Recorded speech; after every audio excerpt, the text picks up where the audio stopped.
Hola, ¿qué tal chicos? Una semana más de trabajo. Nos corresponde desarrollar el capítulo de la electrostática. Vamos a entrar en detalle al estudio de la electricidad. Los dos últimos, o el último capítulo que viene en los exámenes de admisión de la Uneval. La electrostática y la electrodinámica, que en conjunto constituyen la electricidad. ¿Correcto?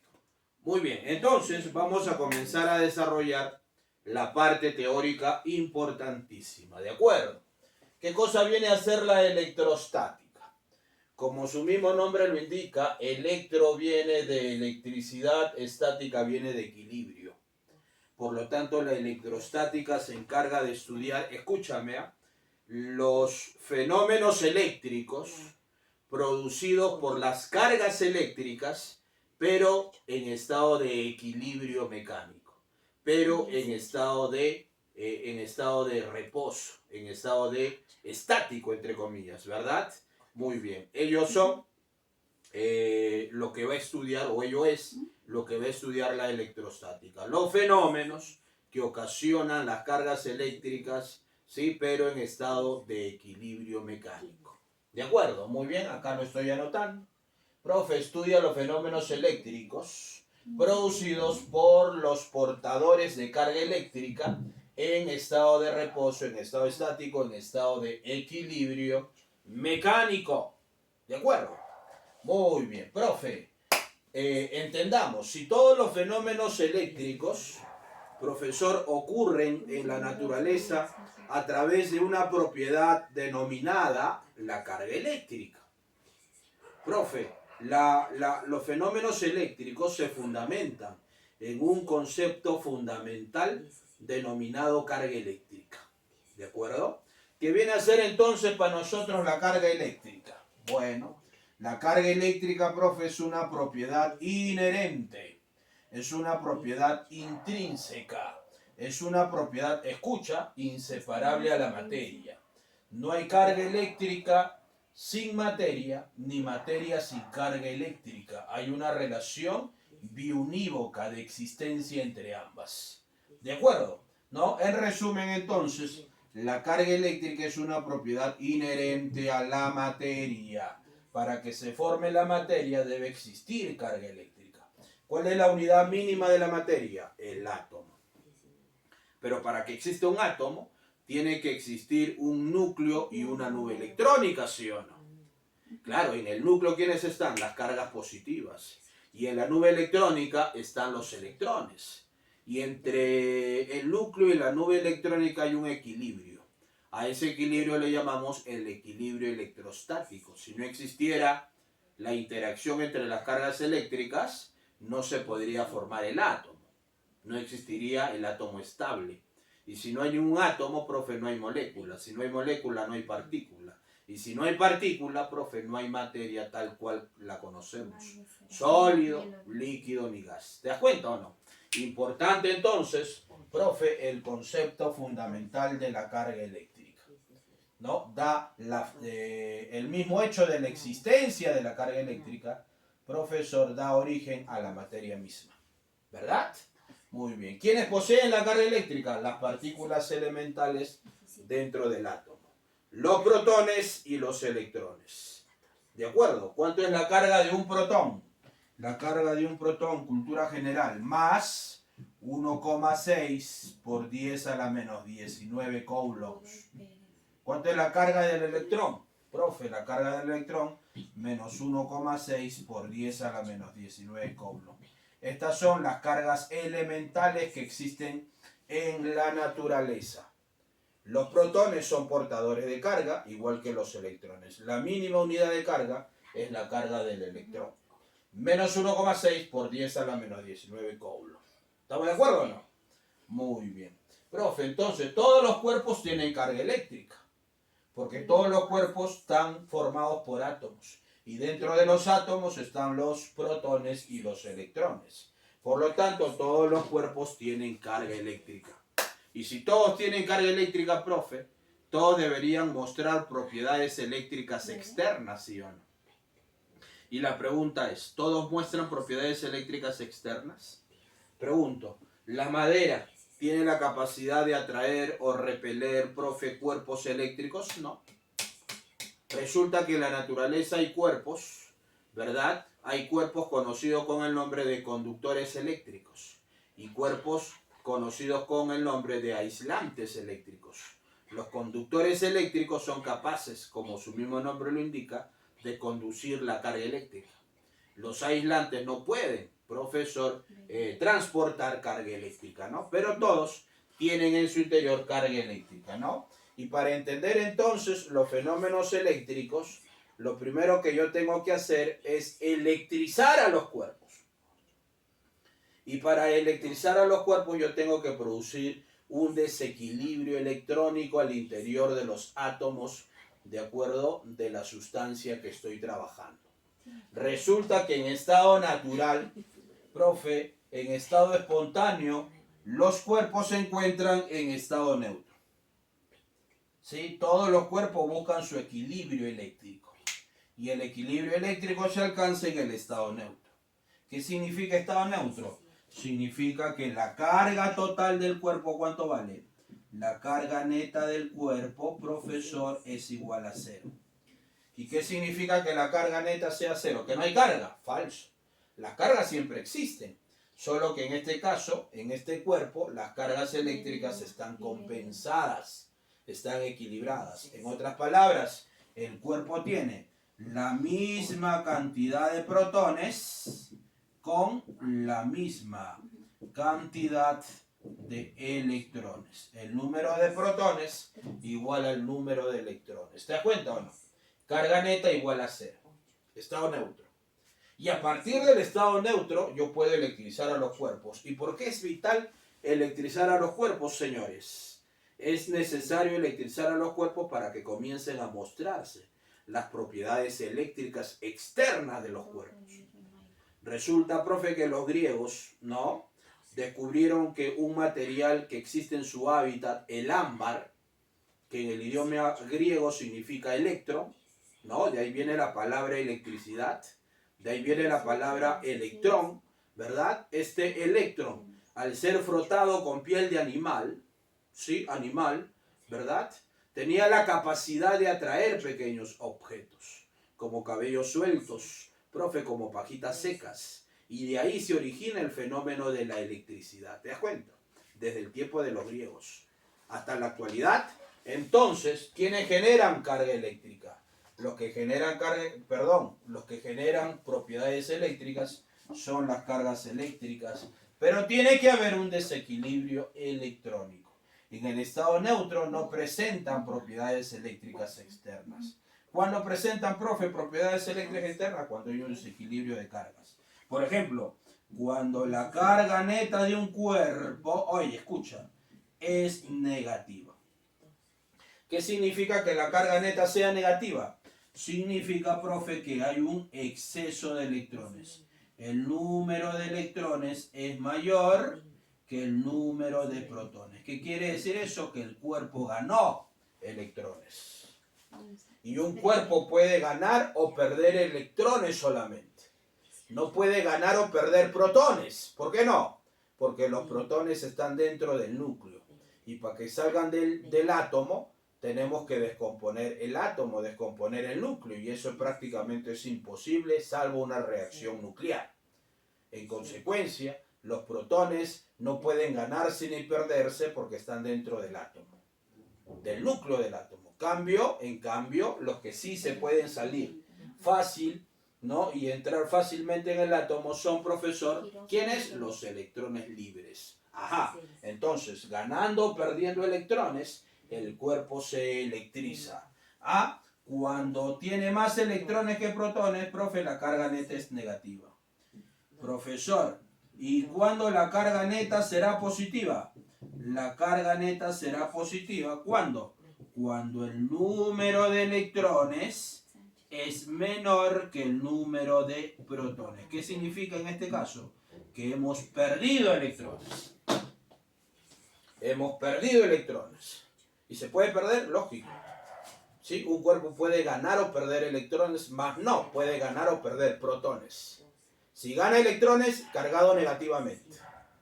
Si pierde electrones, cargado positivamente. Y cuando los cuerpos están cargados eléctricamente, profe, presentan propiedades eléctricas externas y comienza a manifestarse las interacciones eléctricas, que es lo que nosotros debemos entender y debemos, de acuerdo, debemos en este caso comprender, ¿de acuerdo? Muy bien, profe, entonces ya sabemos cuando un cuerpo está electrizado. A partir de que un cuerpo esté electrizado, comienzan a mostrar propiedades eléctricas externas. Muy bien, continuamos entonces por acá. Muchachos, analicemos dos principios fundamentales acerca de la carga eléctrica. El principio de la conservación de la carga y el principio de la cuantización de la carga. Oye, son dos propiedades importantísimas en el estudio de la electricidad.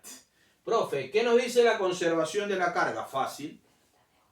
La carga eléctrica, al igual que la energía, no se crea ni se destruye, ¿verdad? ¿Qué pasa con la carga eléctrica? La carga eléctrica solo se transfiere de un cuerpo a otro, ganando o perdiendo electrones. La carga no se crea ni se destruye, solo se transfiere de un cuerpo a otro. ¿Estamos de acuerdo o no? Muy bien. ¿Qué significa eso entonces? Significa que la carga de un sistema va a permanecer constante. Sí, matemáticamente hablando, significa que la carga al inicio, ¿no?, del análisis de un sistema debe ser igual a la carga al final, ¿no?, en el análisis de dicho sistema. ¿Sí? En un sistema constituido por varios cuerpos, ¿qué se debe cumplir? La conservación de la carga. La carga, profesor, está conservándose. La carga no se crea ni se destruye, solo se transfiere de un cuerpo a otro. ¿Está bien? La carga al inicio es igual a la carga al final. ¿Está bien? Conservación de la carga. Siempre tú tienes que igualar la carga inicial en el sistema con la carga final. Siempre, profe, se tiene que conservar la carga. Muy bien. Propiedad número 1. Propiedad número 2. Cuantización de la carga. ¿Qué nos dice la cuantización de la carga? Que la carga está cuantizada. Significa que la carga no puede tomar cualquier valor. La carga no puede tomar valores continuos, sino valores discretos. ¿Y por qué valores discretos? Porque la mínima unidad de carga es el electrón. Y cuando yo gano o pierdo carga, gano o pierdo electrones, pero en cantidades enteras. O te pregunto, ¿yo puedo ganar la mitad de un electrón? ¿Puedo partir el electrón en dos? ¿Puedo ganar un número fraccionario, un número decimal de electrones? No, profe. Yo gano cantidades enteras de electrones. ¿Te das cuenta o no? Por lo tanto, profe, ¿cómo se aplica la cuantización de la carga? La carga está cuantizada aplicando la siguiente fórmula. La carga total de un cuerpo, ¿cómo se determina? No multiplicando la cantidad de electrones ganados o perdidos por la carga de cada electrón ganado o perdido. Así se determina la carga total de un cuerpo. La cuantización de la carga. ¿Cómo se determina la carga total? La carga total se obtiene multiplicando la cantidad de electrones ganados o perdidos por el cuerpo por la carga de cada electrón ganado o perdido. ¿Te das cuenta o no? Muy bien. Profe, pero la carga neta puede ser o bien positiva o puede ser o bien negativa. ¿Cuándo será positiva? La carga neta será positiva cuando el cuerpo gana o pierde electrones. A. Será positiva cuando pierde electrones. ¿Y cuándo será negativa la carga neta? La carga neta será negativa cuando el cuerpo gana, cuando el cuerpo gana electrones. Cuantización de la carga, repito, se ganan o se pierden siempre cantidades enteras de electrones. ¿Estamos de acuerdo o no? Muy bien. Muy bien. Una vez que hemos entendido cómo funcionan los principios fundamentales acerca de la carga eléctrica, muchachos, tenemos que analizar la interacción eléctrica. Y la interacción eléctrica se fundamenta en dos leyes. ¿Cuáles son estas dos leyes? La ley cualitativa de la interacción eléctrica y la ley cuantitativa. ¿Está bien? ¿Qué nos dice la ley cualitativa? Fácil. La ley cualitativa nos dice, profe, que si yo tengo cargas eléctricas del mismo signo, ¿qué interacción aparece entre ellas? Repulsión. Cargas del mismo signo se repelen y cargas de signos contrarios se atraen. ¿Sí? Profe, ley cualitativa de la interacción eléctrica. Yo te decía que cuando los cuerpos están electrizados, comienzan a interactuar unos con otros. Y acá precisamente yo voy a analizar esa, de acuerdo, interacción. Ley cualitativa, cargas del mismo signo. ¿Qué tal si yo tengo posi con posi? Atracción o repulsión. ¿Qué tal si yo tengo menos con menos? ¿Qué tipo de fuerza aparece entre esas cargas? Fácil. Si tengo cargas del mismo signo, ¿qué aparece entre ellas? Entre ellas aparece la repulsión eléctrica. Ahí estoy graficando. La fuerza eléctrica repulsiva. Cargas del mismo signo se repelen. Aparece la repulsión eléctrica. ¿Sí? Y si tengo cargas de signos contrarios, más con menos, ¿qué aparece entre esas cargas? Aparece la atracción eléctrica, profesor. Aparece la atracción eléctrica. Carga del mismo signo se repelen y carga de signos contrarios se atraen. ¿De acuerdo? Atracción y repulsión. ¿Está bien o no? Muy bien. Listo. Esa es la ley cualitativa, ¿no? Pero también podemos hablar de la ley cuantitativa. La ley cuantitativa nos permite calcular el valor de esa interacción eléctrica entre los cuerpos. Y a la ley cuantitativa también le llamamos, oye, la ley de Coulomb o la ley de Coulomb, ¿verdad? Fue precisamente Charles Coulomb el que descubrió la ley cuantitativa de la interacción eléctrica. ¿Y cómo la resumimos? La resumimos así. Escucha hoy. Tengo dos partículas. Una partícula electrizada con la carga más Q1. La otra partícula electrizada con la carga menos Q2. Están separados ambas cargas una cierta distancia de. Muy bien. Pregunto, ¿qué tipo de fuerza aparece entre estas dos cargas electrizadas? ¿Aparece atracción o repulsión? Carga de signos contrarios se atraen. Aparece la atracción eléctrica. Entre esas dos partículas aparece, muchachos, la atracción eléctrica. Ahí está. Aparece la atracción eléctrica, ¿verdad? Muy bien. Y la pregunta es, ¿se puede calcular esa interacción eléctrica atractiva? Sí. ¿Cómo se calcula? Aplicando la ley de Coulomb.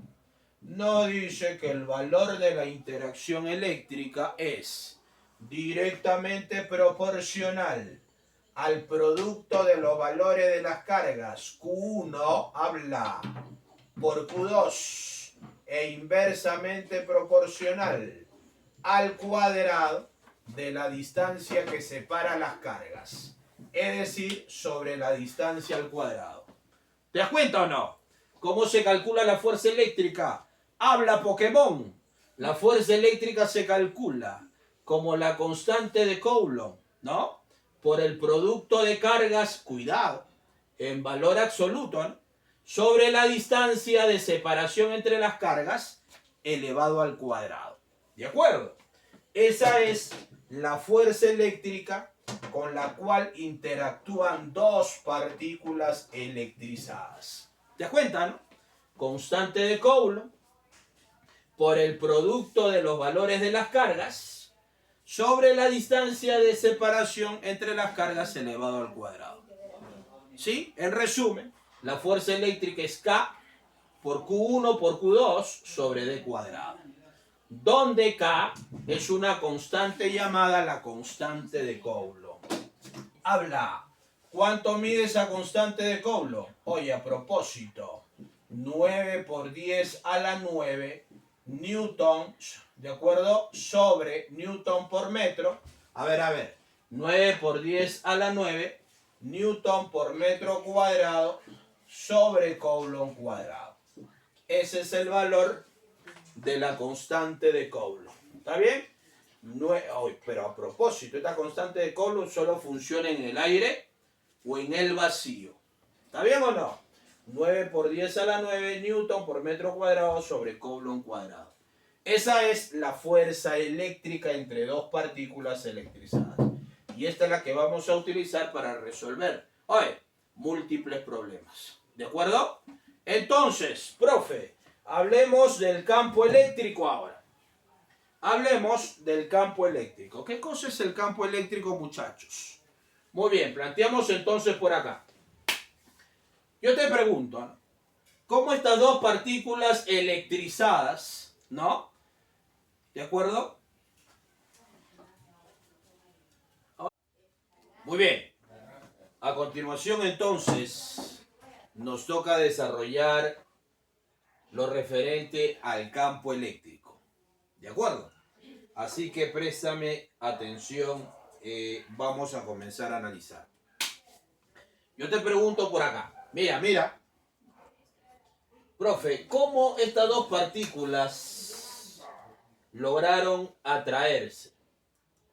Si estas dos partículas están separadas a una cierta distancia. Resulta que para que dos cuerpos electrizados interactúen a distancia, atrayéndose y repeliéndose, ¿verdad? ¿Qué debe ocurrir, profe? Para que aparezca la interacción entre ambas partículas a distancia, ¿sí? Tiene que aparecer algo conocido con el nombre del campo eléctrico. Resulta que la carga Q1 genera algo alrededor suyo, que no lo vemos, por cierto, y que logra actuar con la carga Q2, para que aparezca la fuerza atractiva. De la misma manera, la carga Q2 genera algo alrededor suyo que no vemos, pero que rodea el espacio y que llega hasta donde está la carga Q1, interactúa con la carga Q1 y aparece la fuerza eléctrica atractiva. ¿Te das cuenta? Profe, y ese algo que rodea el espacio y que modifica las propiedades eléctricas del medio se llama campo eléctrico. ¿O cómo crees tú que un imán logra atraer a un clavo? El imán, profesor, modifica las propiedades magnéticas del medio y genera un campo magnético que no lo vemos, pero que existe. Ese campo magnético llega hasta donde está el clavo y a través del campo lo jala. ¿Te das cuenta? ¿Cómo es atraído la Tierra por el Sol? ¿O acaso la Tierra está unida con el Sol mediante una gran soga? ¿Tú qué crees? No, profe. ¿Y cómo se produce la atracción entre el Sol y la Tierra? Porque el Sol, debido a su gran masa, genera una propiedad alrededor suyo denominado campo gravitacional. Y a través del campo gravitacional, muchachos, ¿no?, que rodea todo el espacio, mira, a pesar que está a grandes distancias el Sol de la Tierra, ¿verdad? El Sol genera un campo que llega hasta donde está la Tierra. Y a través de ese campo lo atrae. ¿Sí? Aparece la fuerza gravitacional. Imagínate hasta Plutón, profesor. También lo logra atraer el Sol. Imagínate. Está, profe, a grandes cantidades de distancia. ¿Sí o no? Muy bien, profe. Entonces, ¿qué cosa es el campo? El campo es una manifestación de la materia que actúa como el agente transmisor de las interacciones, de la interacción eléctrica, de la interacción magnética, de la interacción gravitacional, de la interacción electromagnética. Entonces, finalmente, ¿cómo podemos conceptuar o definir al campo? El campo eléctrico, en general el campo, profe, es una forma de materia.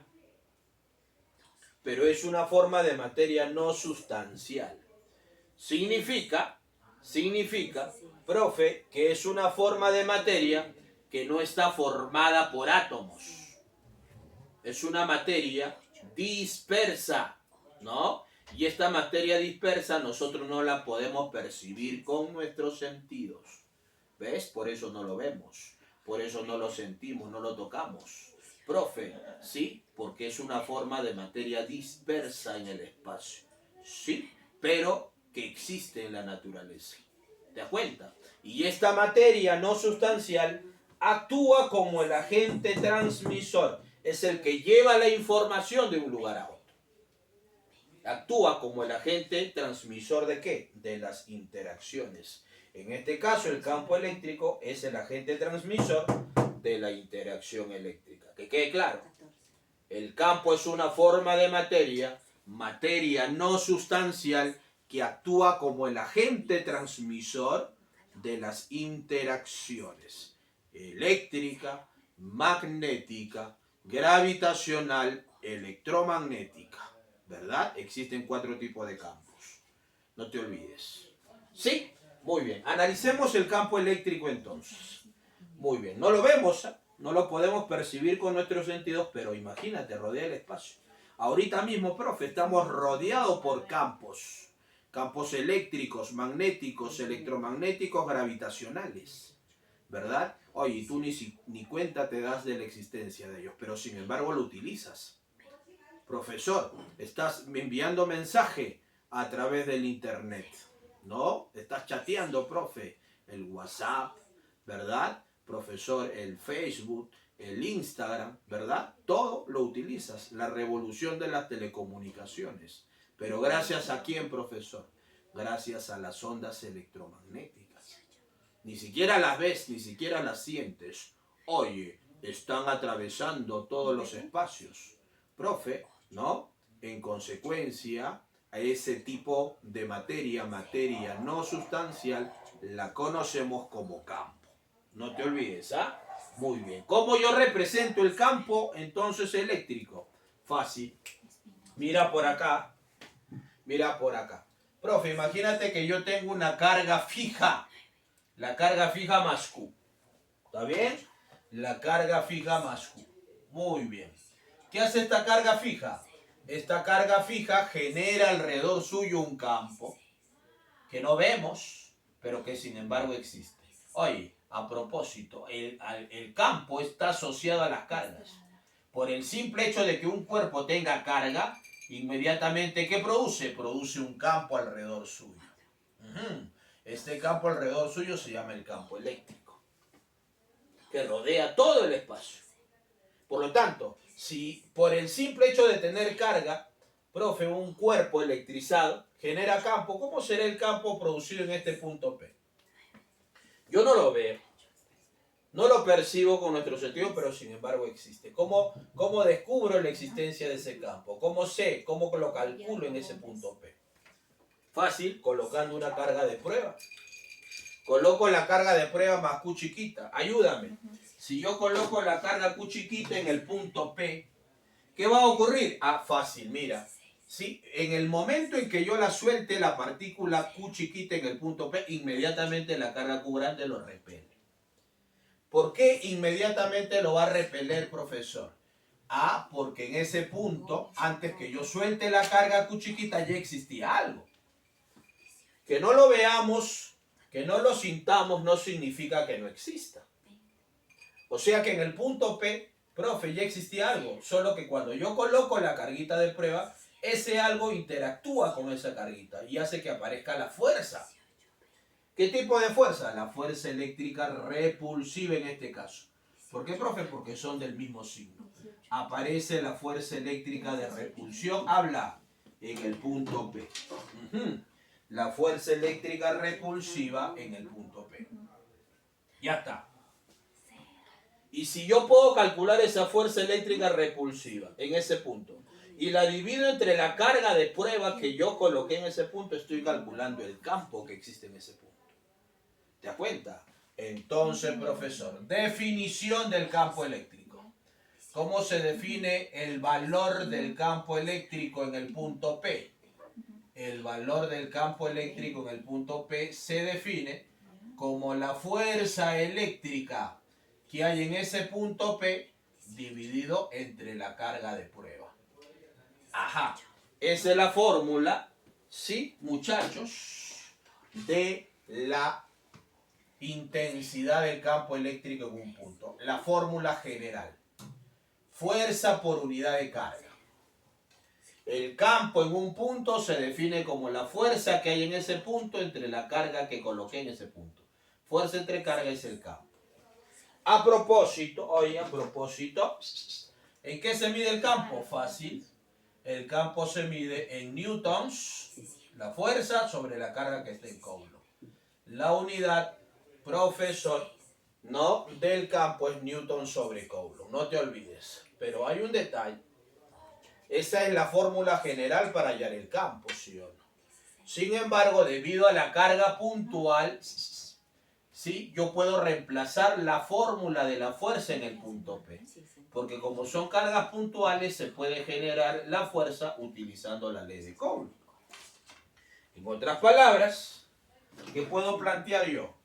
Yo puedo plantear además, escúchame, yo puedo plantear además que el campo eléctrico en el punto P se calcula como la fuerza eléctrica en el punto P, que es la fuerza entre estas dos cargas, constante de Coulomb por el producto de cargas sobre la distancia al punto P elevado al cuadrado. Sobre la distancia al punto P elevado al cuadrado. Esa es la fuerza eléctrica, ¿no? Todo dividido entre la carga. ¿Quién es la carguita de prueba? Q chiquita, ¿no? ¿Qué significa eso? Que el campo eléctrico en el punto P no depende de la carguita de prueba. Porque si yo, no, acá aparece Q chiquita y la divido entre Q chiquita, se va Q chiquita, ¿no? ¿Eso qué significa? Eso significa que el campo eléctrico en el punto P, de forma alternativa, ¿cómo se calcula el campo eléctrico en el punto P? Se calcula como la constante de Coulomb por la carga que genera el campo sobre la distancia al punto P elevado al cuadrado. Ajá, esa es la fórmula, muchachos, del campo eléctrico producido por una carga, por una carga puntual. ¿Sí? Y si tú te percatas, yo estoy calculando mediante esa formulita, muchachos, el valor, ¿de acuerdo? El valor del campo eléctrico. ¿Sí? Muy bien. Escúchame además, como el campo eléctrico es, profesor, un vector, al igual que la fuerza que hemos calculado anteriormente, el campo eléctrico es un vector que necesita... ¿Qué me falta determinar para este campo eléctrico? Su dirección. Yo acabo de calcular su valor. Me falta determinar la dirección. ¿Y cómo determino la dirección? Utilizando una nueva propiedad, ¿sí? Que le vamos a llamar las líneas de campo. ¿Sí? ¿Qué son las líneas de campo? Son aquellas líneas imaginarias que nos permiten representar el campo eléctrico en el espacio. Y estas líneas de campo las descubrió Michael Faraday, ¿no? Utilizando campos magnéticos y limaduras de hierro. Se dio con la sorpresa de que cuando yo sobre un mantel blanco, ¿no?, roceo limaduras de hierro y acerco los imanes, polo norte, polo sur, o varios polos a la vez, esas limaduras de hierro comienzan a ordenarse, ¿no?, formando patrones de líneas. Y a esas líneas que observó Faraday les llamó líneas de campo. ¿Sí o no, profe? ¿Y cómo son esas líneas de campo? Fácil. Se observó, se observó que si yo tengo una carga positiva, las líneas se orientan de forma radial. Y por convención, profe, las líneas de campo son radiales salientes a la carga. Para una carga positiva, las líneas de campo son radiales y salientes a la carga. ¿Y hacia dónde se van, profe? Salen de la carga y se van hacia el infinito. Eso es para una carga positiva. ¿Viste? Mientras que para una carga negativa, las líneas de campo, ¿cómo son, profe? Las líneas de campo son entrantes a la carga. Las líneas de campo, escúchame, son entrantes a la carga. Cuando, escucha, la carga es negativa. Escucha, profe, cuando la carga es negativa, las líneas de campo son entrantes a la carga. Entran a la carga. Ahí está. De forma radial. Vienen del infinito y ingresan a la carga negativa, ¿no? Eso es cuando yo trabajo, escucha, con monopolos eléctricos. Cargas positivas individuales y cargas negativas individuales. Pero ¿qué pasa si yo tengo un dipolo eléctrico? Un dipolo, dos polos, polo positivo y polo negativo. Por ejemplo, si yo tengo un dipolo eléctrico, ¿cómo son las líneas de campo? Las líneas de campo salen de la carga positiva. ¿Y hacia dónde entran? Entran siempre hacia la carga negativa. Siempre entran hacia la carga negativa. Salen de la positiva y ingresan a la carga negativa. ¿De acuerdo? Muy bien, pero son líneas de campo, ahora curvas. En el caso de monopolos eran líneas rectas. ¿Sí? En cambio, cuando son varias cargas, van a ser líneas curvas, pero con una particularidad. Las líneas de campo van a ser curvas, pero nunca se cruzan o se cortan. ¿Por qué no se cruzan o se cortan? Porque precisamente de ahí viene la definición del vector campo eléctrico. Resulta que Faraday descubrió que en un punto determinado del espacio, para determinar el vector campo eléctrico, yo debo trazar el vector tangente a la línea de campo que pasa por ese punto. Por ejemplo, yo tengo por acá, profesor, un punto P. ¿Sí? Por acá tengo el mismo punto P. Y por acá tengo, profesor, el punto P. ¿Qué debo hacer para graficar el campo eléctrico en el punto P? Fácil. ¿Sí? Definición, propiedad. Para determinar, escucha, ¿qué me faltaba determinar para el campo? Me faltaba determinar la dirección. Y para eso yo voy a hacer uso de las líneas de campo. Si yo tengo una carga positiva, las líneas de campo, ¿cómo son? Las líneas de campo son salientes a la carga. Ah, en el punto P, ¿cómo será la línea de campo? La línea de campo será saliente. Y si la línea de campo es saliente, profe, en ese punto, ¿cómo se traza el vector campo eléctrico? Se traza como un vector tangente a la línea de campo. Pero una tangente a una línea recta es la misma línea. Por lo tanto, en el punto P, ¿cómo es el campo? En el punto P, el campo es saliente a la carga. Saliente a la carga. Por eso decimos que cuando tengo una carga positiva, el vector campo eléctrico siempre es saliente a la carga. ¿Por qué? Porque siempre es tangente a la línea de campo que pasa por el punto. Y como es una línea recta, la tangente sigue siendo la misma línea. En el caso de la carga negativa, lo mismo. ¿Cómo es la línea de campo que pasa por la carga negativa? Ah, la línea de campo es central. ¿Sí? De forma radial. Es central. Muy bien. Pero ¿cómo se grafica el campo en P? Trazo la recta tangente a esa línea. ¿Pero la recta tangente es la misma línea? Sí. Por lo tanto, ¿cómo grafico el campo en el punto P?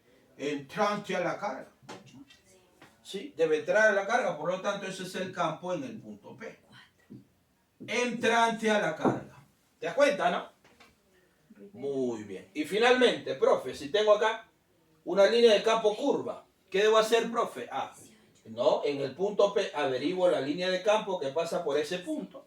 ¿Y qué debo hacer para graficar el vector campo eléctrico? Debo trazar siempre el vector tangente. Esa es la propiedad, muchachos, para graficar el vector campo eléctrico. Como el vector tangente a la línea de campo que pasa por el punto del espacio que estoy analizando. ¿Me dejo entender o no? Muy bien, jóvenes. Así se determina la dirección del campo eléctrico. Ya tengo su módulo, utilizando la fórmula para el campo de manera general o de manera particular para cargas puntuales. ¿Sí? El módulo del campo. Y ya también acabo de descubrir su dirección. En resumen, si tengo una carga positiva, el campo es saliente a la carga. Si tengo una carga negativa, el campo es entrante a la carga. ¿Sí? Y si es una carga, profesor, ¿no? O si es una línea de campo oblicua, debo trazar siempre el vector tangente en el punto donde quiero calcular el campo. El vector tangente a la línea de campo. ¿Estamos de acuerdo o no? Muy bien. Entonces, muchachos, esa es la parte teórica que tenemos que como base comprender todos los estudiantes para resolver problemas de fuerza eléctrica y de campo eléctrico. ¿De acuerdo? Muy bien, entonces, muchachos, vamos terminando, ¿sí? Ahora nos toca practicar de tal manera que nos toca desarrollar problemitas del nivel básico, del nivel intermedio y del nivel avanzado. ¿Está bien o no? Listo, jóvenes. Nos vemos entonces el próximo video. Chao, chao. Cuídate, Pulpín.